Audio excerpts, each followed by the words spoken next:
All right, so get this. We're diving deep into anti-inflammatory foods and how they can help with pain relief. Sounds tasty. It does. And we're not just skimming the surface this time. Uh-huh.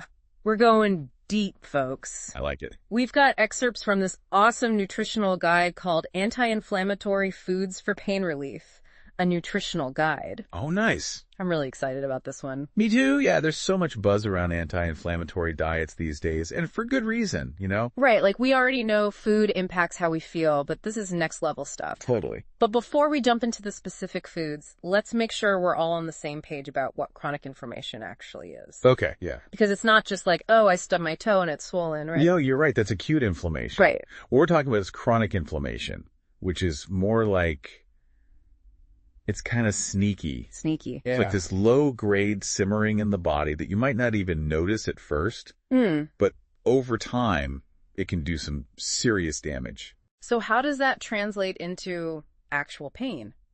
Well, think of it this way. Those inflammatory molecules are like tiny messengers in your body.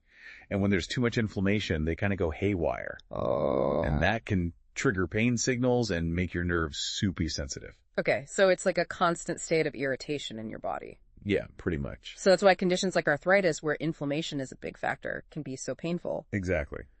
Wow. Okay, so now I'm starting to get why this is such a big deal, but let's get to the fun part. The food. Yes. Is it really true that there are specific foods that can actually fight inflammation? Absolutely, and some of them might surprise you. Oh, okay, I'm intrigued. For instance, you know how fatty fish, like salmon, are known for being good for your brain? Yeah, those omega-3s? Right, those omega-3s. Well, guess what? What? They also have some seriously powerful anti-inflammatory effects. Oh, okay. So it's not just about brain power, it's about pain relief too. Exactly. So how do those omega-3s actually work to reduce inflammation? Well, there are actually different types of omega-3s, and the ones found in fatty fish, called EPA and DHA, are the real heavy hitters.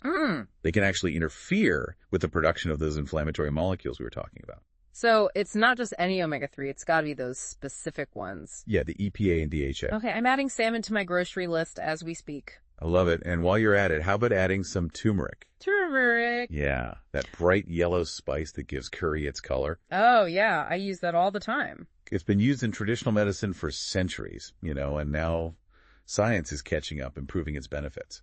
So what's so special about turmeric?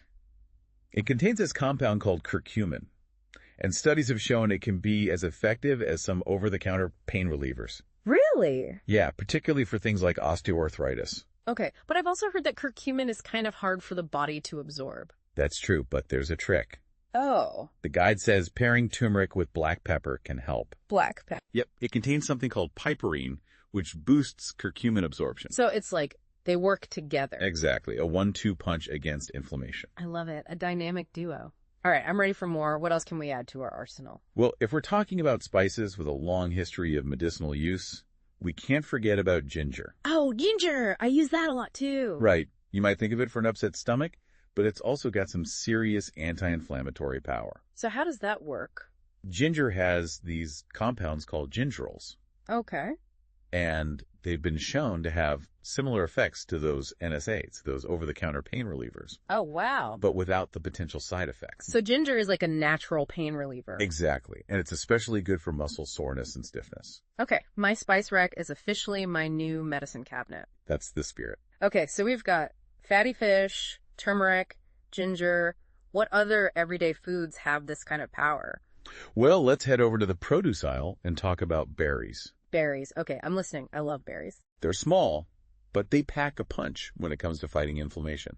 I mean, I eat them because they taste good. What makes them so powerful? Well, they're loaded with antioxidants and those polyphenols we mentioned earlier. Right, those plant compounds. Exactly. They neutralize harmful free radicals in the body, which are a major contributor to inflammation.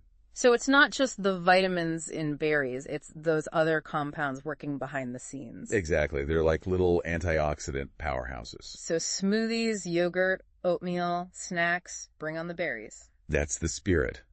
And while we're in the produce aisle, let's not forget about leafy greens. Oh, leafy greens. Okay, I'll admit, I don't always love those. I know, but they're so good for you and often overlooked for pain management. Really? Yeah, spinach, kale, collard greens, they're all packed with vitamins, minerals, and you guessed it, more antioxidants and polyphenols. Okay, so maybe I should give them another chance. I think you should. Any tips for making them more palatable? Absolutely. Don't just think of them as a side dish. Try blending them into smoothies, Oh, I like that. adding them to soups, stir fries. Okay. You can even sneak them into pasta sauces or dips.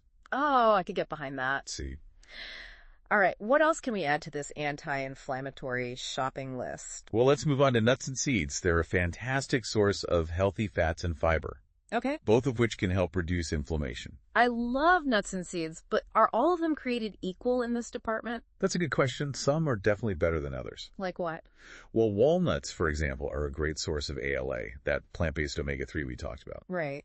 Flax seeds and chia seeds are also packed with it. Okay, so I'm picturing like a trail mix with walnuts, flax seeds, and chia seeds, the perfect anti-inflammatory snack.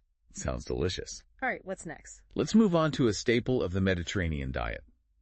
Olive oil, Olive oil, I use that all the time. especially extra virgin olive oil. It's loaded with healthy monounsaturated fats and, of course, those polyphenols. I knew it. Okay, but what is it about olive oil that makes it so good for inflammation? Well, it contains this compound called oleocanthal. Okay. And get this, research suggests it actually works in a similar way to ibuprofen. What? Yeah, blocking those inflammatory pathways. So olive oil is like a natural ibuprofen. That's pretty amazing, right? I had no idea. And there's more. Bring it on. Let's talk about green tea. Green tea. Okay, I've heard it's good for you, but honestly, I thought it was mostly hype. It's more than just hype, I promise. Okay, tell me more. Green tea is loaded with these compounds called catechins, which are super powerful antioxidants. And they've been shown to reduce inflammation throughout the body. Okay, that's impressive. Some studies even show that it can help with joint pain in people with arthritis. So swapping my afternoon soda for green tea could actually make a difference. Absolutely. I'm convinced. All right, what else is on this list of everyday heroes? Well, we can't forget about the dynamic duo of garlic and onions. Oh, those are staples in my kitchen. They add flavor to our food, and they're amazing for fighting inflammation. I love how something so simple can be so powerful. Right. They contain sulfur compounds that have some seriously potent anti-inflammatory effects. Okay, so we've got fatty fish, turmeric, ginger, berries, leafy greens, nuts and seeds, olive oil, green tea, garlic, and onions. That's quite the lineup. It is, and we have one more to add to the list. Oh, okay, what is it? Tomatoes. Tomatoes, I love tomatoes. They're packed with a powerful antioxidant called lycopene, which has been linked to reduced inflammation. Okay, so is there a way to maximize the lycopene in tomatoes? Actually, cooking them increases their lycopene content. Oh, really? So tomato-based sauces, soups, and stews are a great way to get a concentrated dose. I never knew that. This is amazing. I'm starting to see how many delicious possibilities there are for fighting inflammation with food. Me too, and that's just the beginning. I can't wait to learn more. Let's do it. I know, right? It's like we have so much control over how we feel just by, choosing what we eat. It's pretty cool. Yeah. But, it's not always about what we add. Sometimes it's about what we take away. Right. What does the guide say about the foods that can actually make inflammation worse? Oh, yeah, that's a good point. Because while we're busy loading up on all the good stuff, we got to be mindful of the things that can, sabotage our efforts. So what are the big offenders? Well, let's start with the obvious. Processed and fried foods. Oh, yeah, those are never good. Right. We're talking fast food, packaged snacks, anything that's deep fried. They're usually full of unhealthy fats, added sugars, artificial ingredients, all that stuff that just fuels inflammation. Okay, not surprising. And then there's refined carbohydrates. Ah, those are sneaky.